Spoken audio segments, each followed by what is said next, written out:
Waalaikumsalam. Allahumma sholli ala sayyidina Muhammad wa ala ali sayyidina Muhammad. Afwan Buya, izin bertanya. Apakah ada syarat-syarat tertentu dalam sumpah seperti ada saksi atau sigoh sumpah harus didengar orang lain atau disyaratkan juga harus tersambung Buya? Lalu harus apa? Atau disyaratkan apa? Juga harus tersambung. Tersambung bukan? Baik. Lalu jika ada contohnya orang bersumpah dengan membawa nama Allah di dalam hatinya untuk tidak melakukan sesuatu seperti Allah, aku tidak akan mengeluarkan uang dalam jangka waktu tertentu untuk menghemat.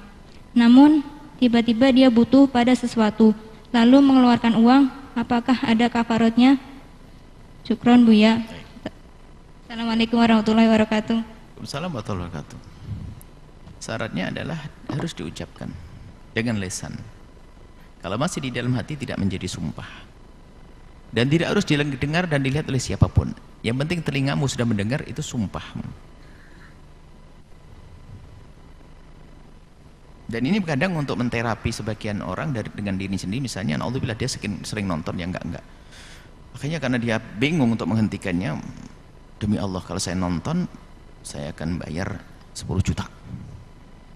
Nah itu kan akhirnya 10 juta kan berat karena dia memang pengen hijrah. Ini ada memang. Gimana Buya? Ente sumpah dengan sesuatu yang paling berat buat kamu. Oh iya Buya, betul udah. Akhirnya dia bisa menghindari. Nah ini. Jadi selagi tidak diucapkan tidak. Kalau hanya di dalam hati tidak. Kemudian syaratnya bersumpah itu harus dengan nama Allah, sifat Allah, zat Allah. Dengan nama Allah, sifat Allah. Itu sumpah. Kemarin sudah dibahas ya. Kemudian harus orang ini adalah tidak dipaksa. Kalau dipaksa enggak dianggap. Kemudian orang ini harus balik. Sumpah anak kecil tidak dianggap. Syahadatnya enggak dianggap kok. Sumpah anak kecil tidak dianggap. Kemarin ada anak kecil yang bertanya, gimana hukumnya sumpah anak kecil? Nah, gitu. Yang tanya juga anak kecil. Berarti anak kecil pinter berani bertanya begitu. Kakaknya pun kakak gede-gedenya mungkin tidak tanya.